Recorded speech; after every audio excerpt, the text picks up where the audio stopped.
Shalom.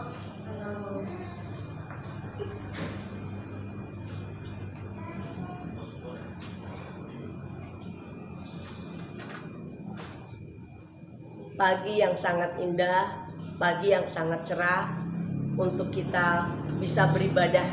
Dan kita bersyukur karena kita tidak menyia-nyiakan waktu yang Tuhan berikan untuk kita bisa datang beribadah kepada Tuhan. Karena banyak orang dengan segala mungkin kesibukan mereka atau kendala yang masih ada yang kita tidak tahu, dan mereka belum bisa untuk datang beribadah. Kita bersyukur kalau pagi yang indah ini kita boleh ada bersekutu bersama Tuhan, berbakti kepada Tuhan. Saudara yang kasih, seperti Bapak Gembala memberikan tema bahwa kita harus bicara tentang Paskah. Apa itu Paskah? Paskah adalah kebangkitan Kristus dari kematian.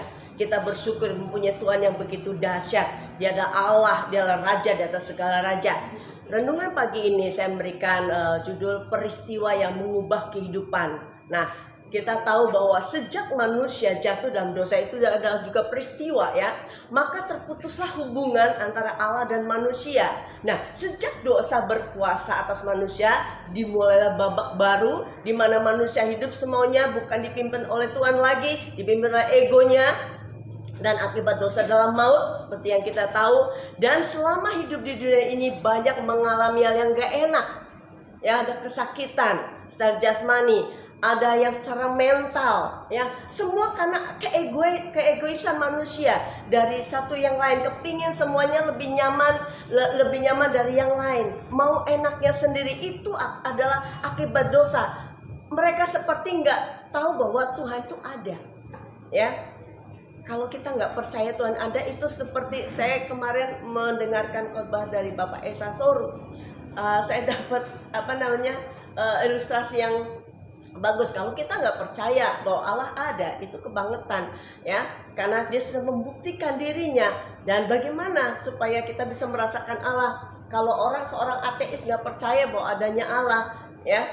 Kemudian kalau kita mau bicara Allah itu seperti apa? Tahu nggak listrik? Listrik itu mana? Nunjuk. Itu Pak, itu lampu ya. Listrik itu adalah daya yang bisa menghidupkan lampu, bisa sound system dan sebagainya. Supaya kita merasakan bagaimana dekati kabel yang terbuka, maka engkau akan merasakan bagaimana kedahsyatan listrik itu. Kalau kita mau hidup dekat dengan Allah, maka kita akan merasakan bagaimana kasih Allah dalam kehidupan kita masing-masing pribadi. Nah, saudara kasih, dalam kehidupan setiap manusia di dalam dunia ini banyak peristiwa yang mengubah manusia itu sendiri dari baik-baik menjadi tidak baik ya. Contoh, bila ada orang yang kaya raya bisa menjadi jatuh miskin dalam semalam. Karena apa? Mungkin sahamnya jatuh harganya. Kemudian banyak orang menjadi bunuh diri dan gila karena mereka nggak punya pengharapan.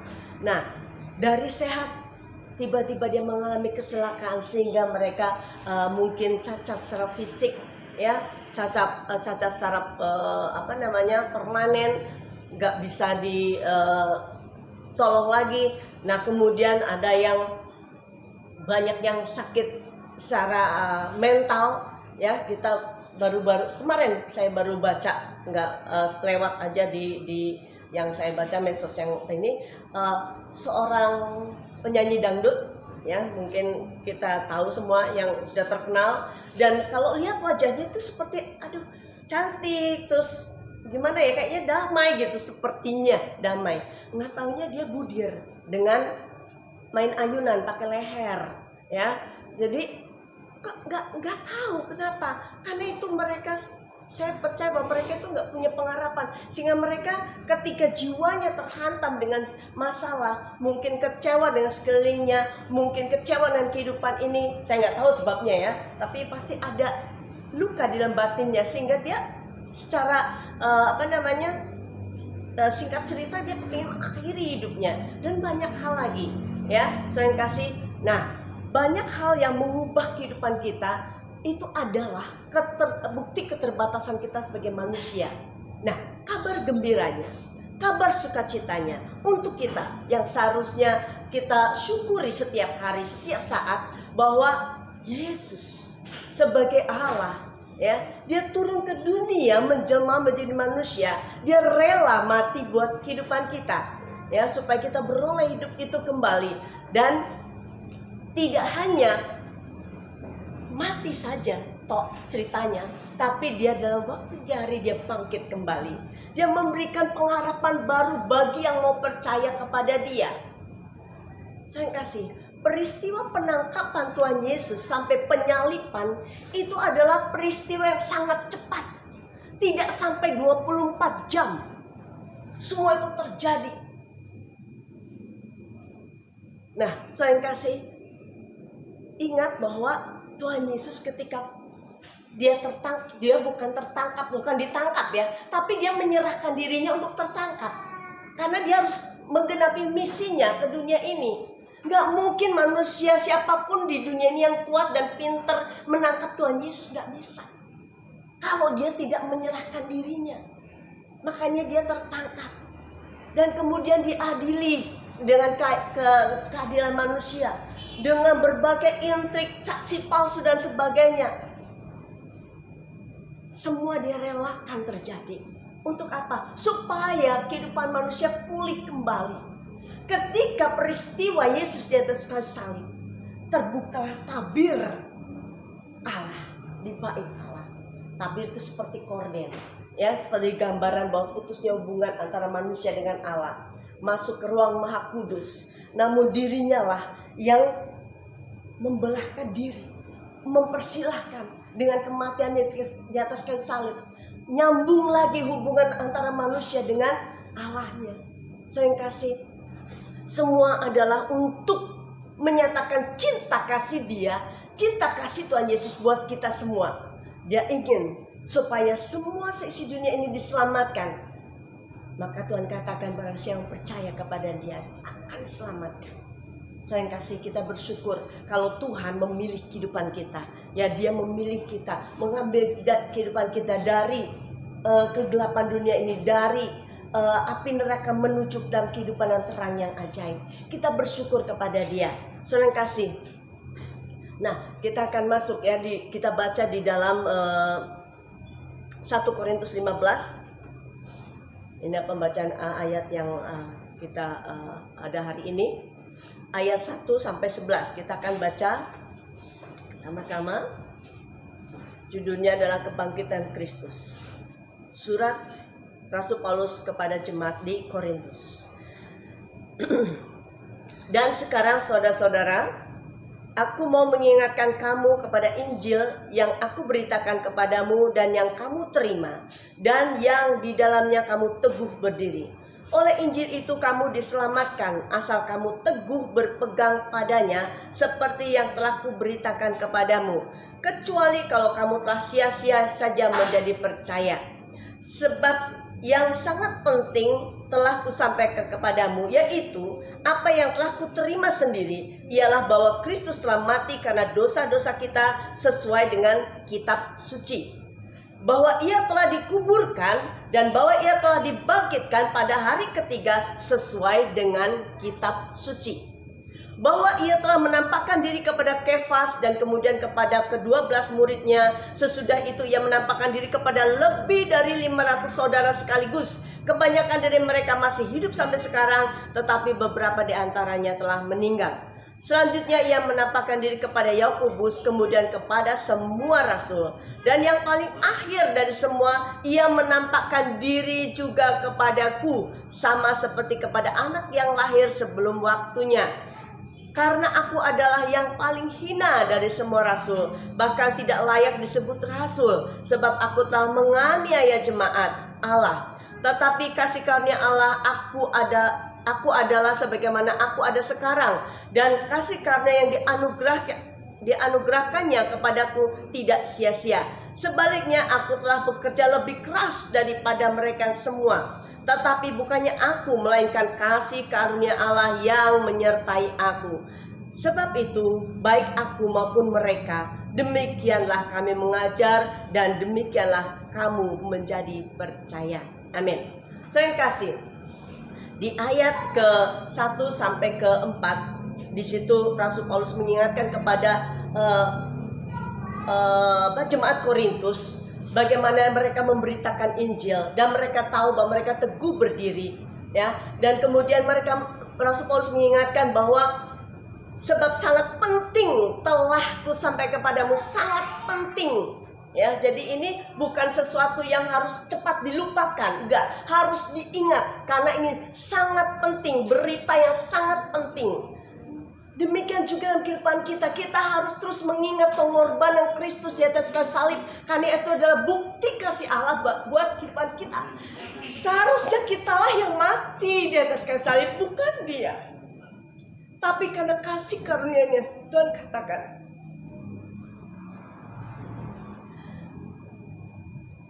saudara kasih, bila kita menghargai dan benar-benar menempatkan Kristus di atas segalanya, maka setiap firman Tuhan yang disampaikan kita akan harusnya ingat.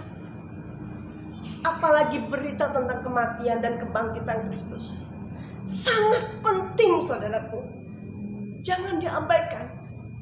Paskah itu adalah sangat penting, peristiwa sangat penting yang mengubah kehidupan para rasul saat dia di atas kayu salib. Bagaimana kita sudah tahu ceritanya. Mereka kocar-kacir, mereka ketakutan karena pemimpin mereka mati di atas kayu salib. Mereka gak percaya, belum percaya sepenuhnya, belum mengerti, memahami apa yang sudah disampaikan, bahwa hari ketiga dia bangkit kembali.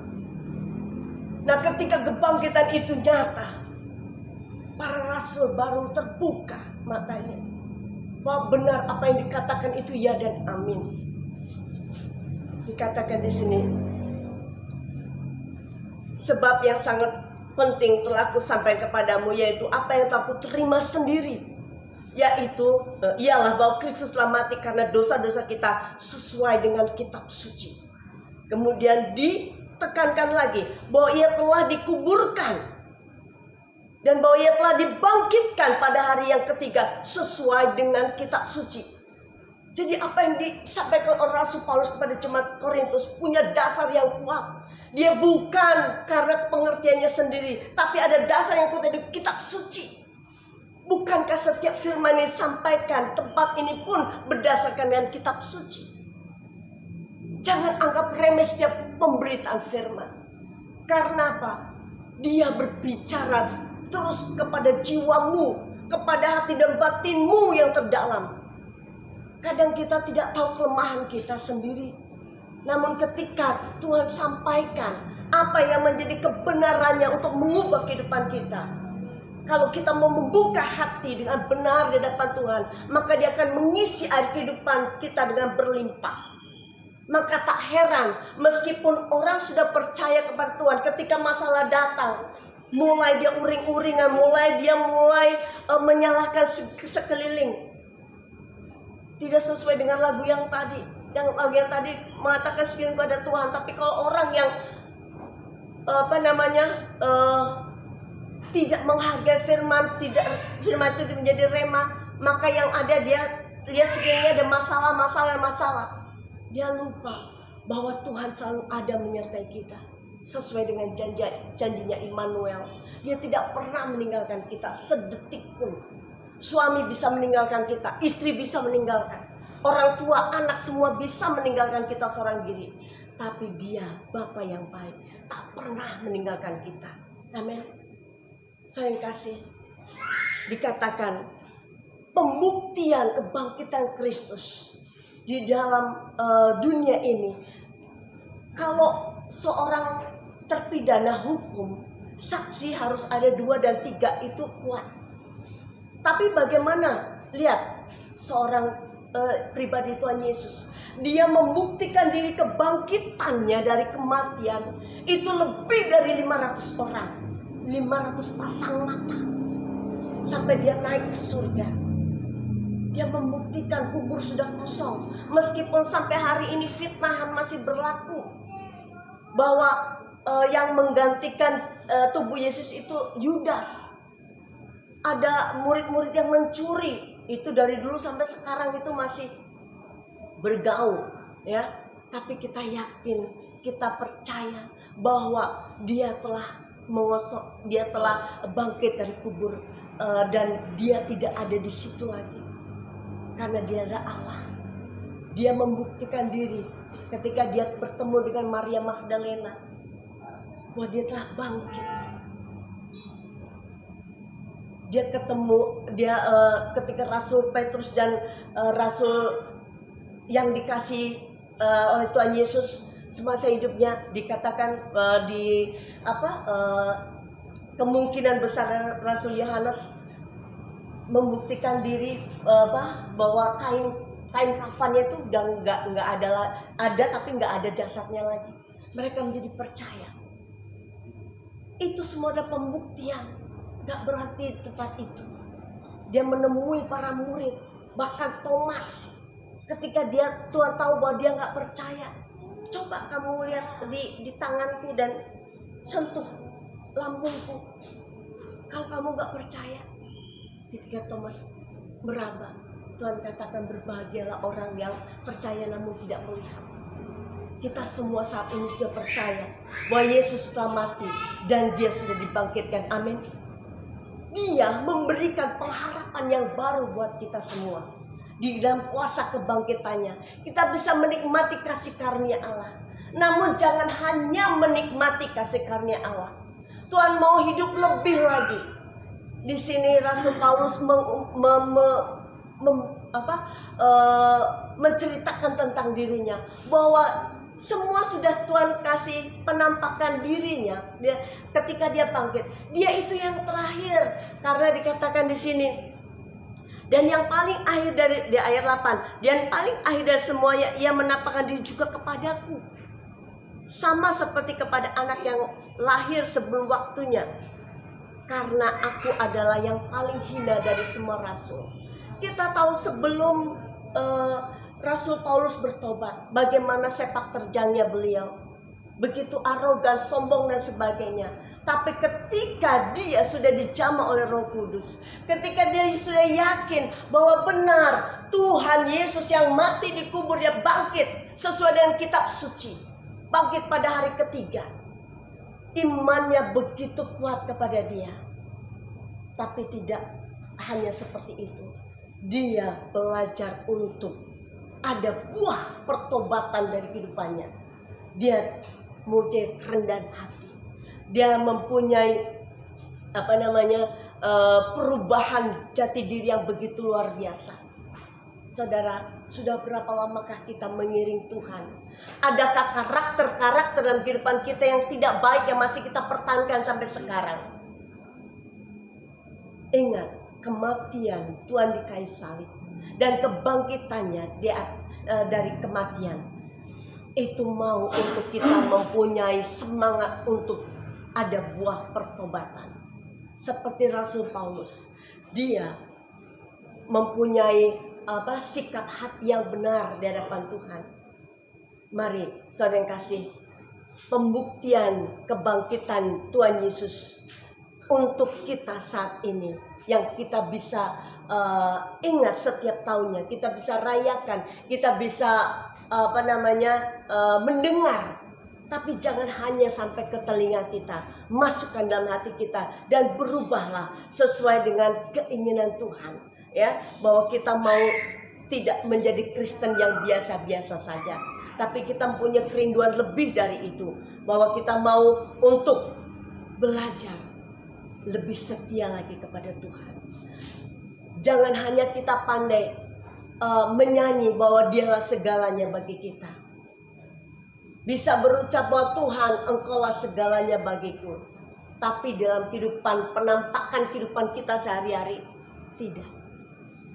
Baca Alkitab Senin Kemis, doa Rabu Jumat, ya. Kemudian ibadah kalau sempat. Orang yang kayak begini, kalau setiap doa ada masalah, enggak beda. Dia pasti minta tolong supaya Tuhan cepat menolong dia. Tapi kehidupannya seperti itu. Saya kasih, jangan lagi. Tuhan mau supaya kita berubah dalam pola pikir dan kehidupan yang kesetiaan. Ya, dia sudah membuktikan dirinya, dia sudah memberikan segalanya buat kita, bahkan dirinya dia sudah persembahkan untuk kita, saudara kasih. Harusnya kitalah yang ada kayu salib, kita yang mati, tapi dia merelakan dirinya untuk kita semua. Saudara kasih, Tuhan mau supaya kuasa kebangkitannya juga mau untuk kita ada, berubah dan berbuah, ya. Dan saya kasih kita lihat lagi. Ayat 10 dikatakan. Tetapi karena kasih karunia Allah, aku adalah sebagaimana aku ada sekarang. Dan kasih karunia yang dianugerahkannya kepadaku tidak sia-sia. Sebaliknya aku telah bekerja lebih keras daripada mereka semua. Tetapi bukannya aku, melainkan kasih karunia Allah yang menyertai aku. Tuhan Yesus begitu menyatakan kasihnya kepada Rasul Paulus, sehingga dia begitu merasakan bahwa setiap langkah hidupnya adalah anugerah Tuhan. Dia tidak menyanyiakan anugerah itu, tapi dia bekerja. Dia menunjukkan bahwa apapun sebenarnya yang dia lakukan adalah kasih karunia Tuhan yang menyertai, bukan kekuatannya, bukan kepintarannya. Rasul Paulus orang pintar sekali, jenius bahkan, tapi dia katakan dia bekerja lebih keras dari semua, karena latar belakangnya dia penganiaya jemaat. Dia buktikan dia mau semua orang mengenal Yesus melalui kehidupan pribadinya, melalui pemberitaan Injilnya. Saudara, berapakah jiwa yang sudah kita bawa kepada Tuhan?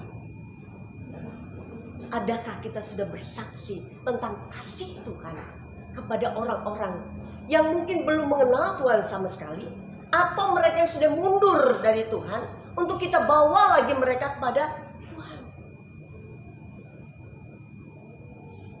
Kita lihat ayat terakhir. Sebab itu, baik aku maupun mereka, demikianlah kami mengajar, dan demikianlah kamu menjadi percaya. Jadi jemaat Korintus dibangun menjadi sejemaat karena pemberitaan Rasul Paulus dan murid-murid yang lain.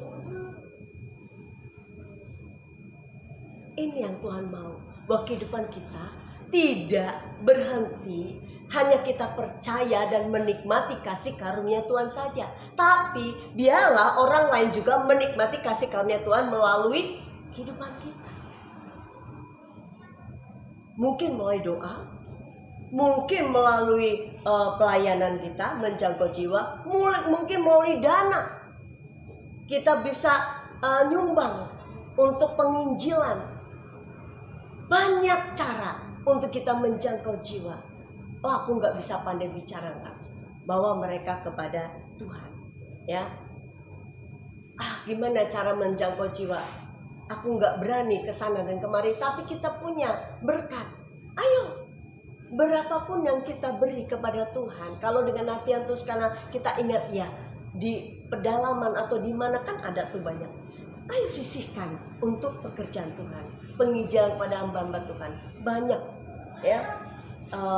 Cara untuk kita bisa menjangkau jiwa. Syukur-syukur kita bisa menguatkan sesama kita untuk mereka dekat lagi kepada Tuhan. Saya kasih, Tuhan mau percaya kepada Tuhan Yesus, tapi Tuhan mau juga kita ada pertobatan. Tuhan juga mau kita berbuah, sehingga kuasa kebangkitan Kristus benar-benar nyata. Dia benar-benar ditampakkan melalui kehidupan kita masing-masing pribadi. Nah, saya kasih, jangan karena banyak perkara yang terjadi, banyak masalah yang terjadi, terus kita mundur dari Tuhan. Kita melupakan kebaikan Tuhan. Saudara, saya tutup dengan satu kesaksian. Ada satu keluarga Kristen di India Utara. Ini pun saya dengar dari khotbah Bapak Esa Soru, tapi saya sangat diberkati juga. Jadi satu keluarga ini terdiri dari bapak, ibu, dan anak-anak. Mereka hidup di tempat orang yang tidak percaya kepada Tuhan.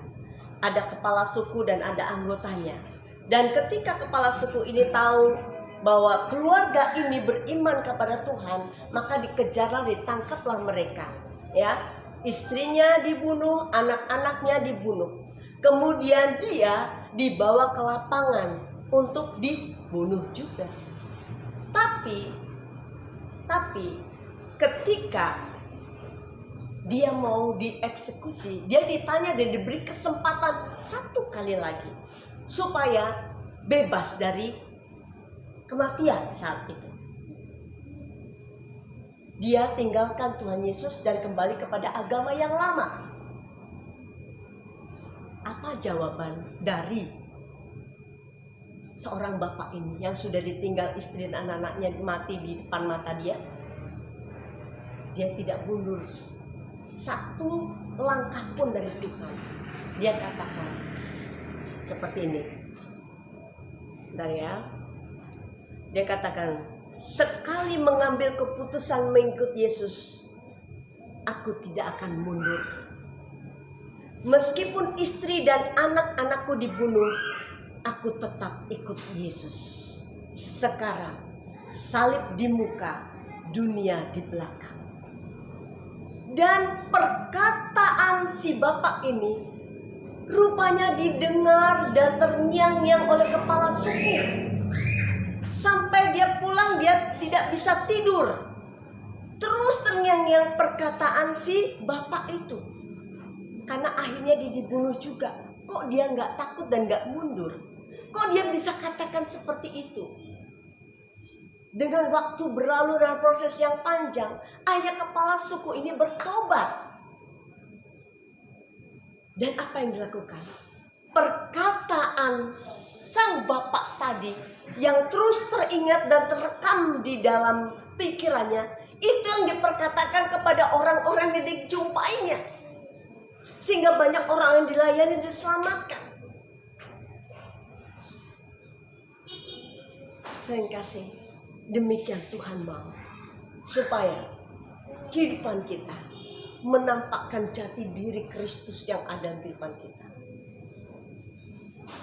Sehingga melalui perkataan ini ada nyanyian yang